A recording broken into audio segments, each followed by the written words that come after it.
Solo las negligencias temerarias o negligencias intencionales, ojo con este término, negligencias intencionales, esto están planteando ahorita en el Reino Unido, discutiendo si le tipifican a esto como penal. Negligencias intencionales, nosotros hablamos de negligencias temerarias, deben estar en el Código Penal.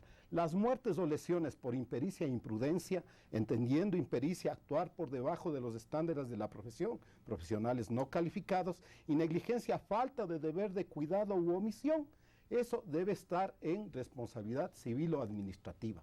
El único debate que hay en el mundo es esto, a ver, la negligencia grave o gravísima, ¿dónde debe estar?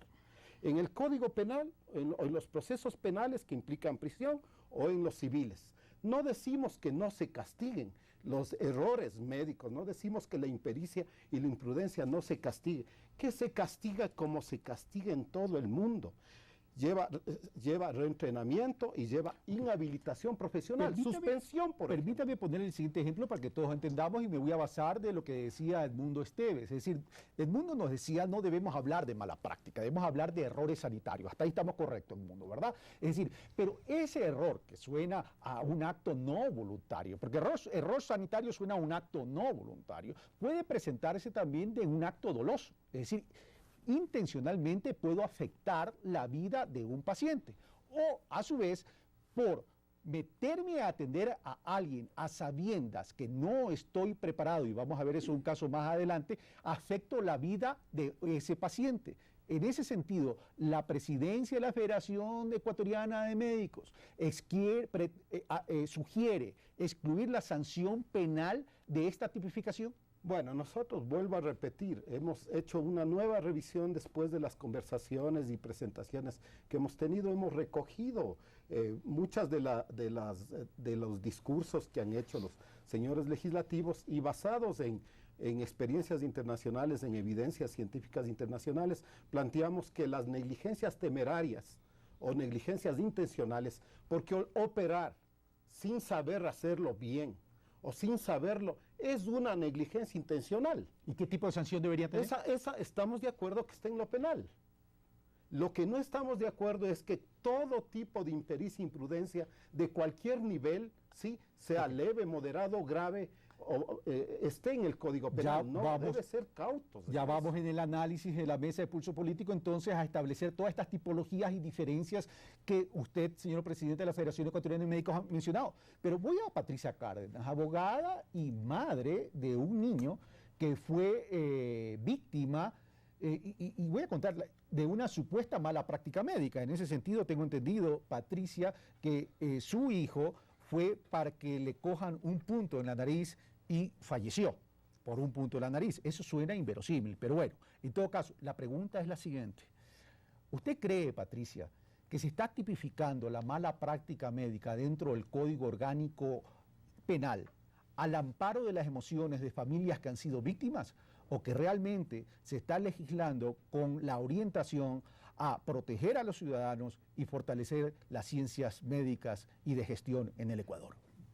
Bueno, el objetivo nuestro como directora de una fundación y habiendo recopilado datos de otros casos y agrupado familias de víctimas, ¿no?, es de que se legisle, se tipifique la mala práctica médica en el Código Penal, que se sancione en el Código Penal y no como lo están solicitando los señores médicos, que quieren hacerlo por medio de la Ley Orgánica de Salud, porque eso de la Ley Orgánica de Salud más nos deriva a una sanción administrativa, ¿no? Y aquí hay delito, a pesar de que dicen que no es de dolo, que es culposo, pero es un delito, porque hay personas que se les quita la vida en un acto que no está bien hecho por un médico, y hay otras personas que quedan con lesiones graves, lesiones permanentes, y otras personas que quedan en estado vegetal. Ahora, ahí le interrumpo, Patricia, y respetando su dolor.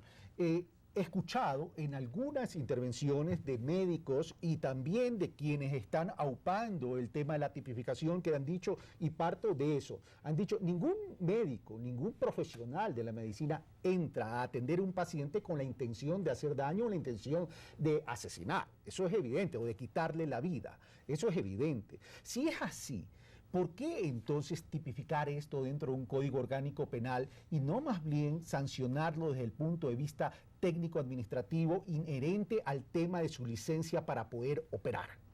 Bueno, yo considero que esto es un delito como cualquier otro delito. ¿Por qué razón? Y como puse ejemplo en un foro en la asamblea que estuvimos el día de hoy, un profesional, un chofer sale a la calle y lamentablemente se le cruza a alguien y lo atropella y le causa una lesión o instantáneamente le causa la muerte. ¿Acaso fue un error voluntario del chofer haber hecho eso? No fue así. Pero sin embargo, lo consideran como un delito y se lo sanciona como un delito. Asimismo, los señores médicos, los malos profesionales médicos que cometen errores médicos que cuestan una vida, que hacen que una persona tenga lesiones, debería también ser sancionado como un delito y debería enviárselo a prisión y debería darle la suspensión total del título de médico. Ya vamos a ir a ese tema. Voy donde Mauro Andino, sin perjuicio que Mauro pueda replicar o cualquiera de ustedes pueda replicar lo dicho por sus contertulios. Quiero hacer referencia a un documento de la Argentina sobre la legislación argentina preparado por la doctora Lidia Nora Iraola y el doctor Hernán Gutiérrez Saldívar. Y habla en relación al origen de la obligación legal. Y voy al numeral 3.2, agentes de la salud involucrados. Y dice textualmente, cito, la doctrina emanada de los fallos judiciales engloba solidariamente como agentes de la mala praxis a todos los profesionales de la salud, desde instituciones médicas y médicos hasta enfermeras y auxiliares que hayan participado en la atención del paciente dañado, discerniéndose tan solo la gravedad de la pena o sanción económica de acuerdo al grado de participación de los agentes de la salud intervinientes en el tratamiento, puedan haber tenido en la efectiva producción del daño. El concepto de solidaridad implica que todos y cada uno de los agentes intervinientes son individualmente responsables por la totalidad del daño ocasionado, siendo facultad del juez, de acuerdo a la prueba que se produzca en el juicio, atribuir o exceptuar cada uno de los agentes de la salud intervinientes de un mayor o menor grado o porcentual de responsabilidad en el hecho dañoso. Esto es válido tanto en materia penal como civil, pero mientras las instituciones hospitalarias o las sanatorias responden con su patrimonio para afrontar la indemnización dineraria en la condena civil, no tienen en cambio una sanción penal que les alcance, habida cuenta que son personas jurídicas. ¿Cómo entonces establecer el grado de participación en la responsabilidad dentro de un quirófano? Bueno, Carlos, aquí tenemos que ser muy precisos. Cuando hablamos de la negligencia médica o de la mala práctica médica o de la mala práctica profesional, no es que está direccionado a una persona, exclusivamente al médico o al profesional de la salud, no. Hay un entorno rodeado a través de ese médico. La infraestructura de ese hospital, de esa clínica, de ese centro de salud, los equipos, la medicina, la atención que deben darle al paciente en un quirófano. Si por desgracia, en una intervención quirúrgica, fallece una persona ahí y se determina que no es responsabilidad del médico del que le estaba practicando esa intervención quirúrgica, sino por consecuencias ajenas a su voluntad, como por ejemplo, que no haya contado con todo el instrumental necesario, yo pregunto, ¿se le podría imputar alguna responsabilidad al profesional de la salud? Personalmente digo, no. ¿Por qué? Porque él, si está cumpliendo con ese objetivo de cuidado, de precaución, con diligencia, aplicando los protocolos, pero existe una responsabilidad de terceras personas, él no tendría por qué responder. El tema, Mauro Andino, es quién determina eso. En medicina, una mala praxis es un término empleado para indicar una mala gestión por acción o por omisión en la prescripción de medicación o en la manipulación en el cuerpo del paciente. El juez no puede determinar Carlos, eso por sí mismo. Obviamente, Carlos, si se presenta una denuncia ante la Fiscalía, casos concretos, lo que ha pasado con la doctora Patricia, con su recordado hijo, presenta la denuncia en la Fiscalía. El fiscal, ¿qué es lo que hace? Abre una indagación previa y a base de esa indagación previa designa peritos especializados que están registrados en el Consejo de la Judicatura, médicos, arquitectos, abogados, de todo. Y le dice, en el caso de lesiones o de muerte, a ver, vamos a designar estos peritos médicos para que sean los que presenten el protocolo de autopsia de esa persona que ha fallecido o determine las lesiones de esa persona. Sí, y luego de eso igual se determinará el reconocimiento del lugar de los hechos. Una serie de diligencias que le sirven al juez Carlos para tener los elementos necesarios y pasar de una indagación a una instrucción fiscal. Donde el presidente de la Federación Ecuatoriana de Médicos. Bajo ese argumento y línea de pensamiento, Mauro Andino, entonces el tema establecería en establecer un mecanismo o un procedimiento para determinar la justicia en realidad y las responsabilidades. En Colombia existe un comité ético, un comité técnico, y si ese comité establece la responsabilidad, pasa a la justicia. ¿Estaríamos hablando de un mecanismo igual, similar, Alfred? Sí, nosotros proponemos eso. Los dos ejemplos que di antes de la propuesta se basa en lo que se hace en uno de los mejores sistemas de salud del mundo, que es el canadiense y el inglés. Y este, que es el tercero de prejudicialidad, que hay antecedentes también en el país, decimos, debe crearse un órgano de control de la calidad de la práctica médica que a través de auditorías, peritajes, determine posibles responsabilidades penales, civiles o administrativas. Pero Alberto, la Contraloría hace eso en casos de peculado. Pero si eso dice, si estamos hablando de peritos, ¿no estamos coincidiendo con Mauro Andino? No es lo mismo. El problema es que muchos peritos no creo que son totalmente calificados. ¿Cuál es la calificación de un perito en medicina?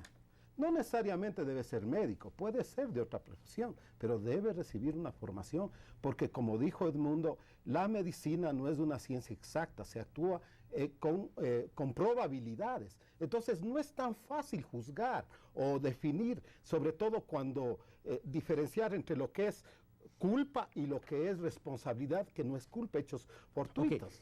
Es difícil, no es fácil. Ahora, ¿qué efectos podría tener esta tipificación en el desarrollo de la atención médica en el Ecuador? Porque acordemos que hay sector privado y sector público. Tuve la oportunidad de hablar con algunos médicos y están medios preocupados por el tema en el sentido, dicen, yo no entraría a trabajar en el sector público, es decir, en la salud pública, porque los materiales son distintos al sector privado, a los centros de salud privados, y existe la cultura de la culpabilización de la muerte siempre a los médicos. Esto traería un efecto negativo en la salud pública en términos de universo de médicos, de universo de especialistas, Edmundo. Sí, uno de los aspectos más relevantes que se han topado es justamente cómo encontrar ese espacio intermedio entre la culpabilización y el proceso de reconocimiento del error sanitario. Y este es un término que los griegos usaban con mucha precisión, hay que llegar a la afronesis, al punto intermedio. Y esta afronesis quiere decir que nunca vamos a poder alcanzar un error cero en la práctica y en el ejercicio de ninguna profesión, mucho más en el de la medicina. Pero para ser concretos, uno de los aspectos es, o vamos solamente a sustentar toda esta acción de control del ejercicio de la profesión,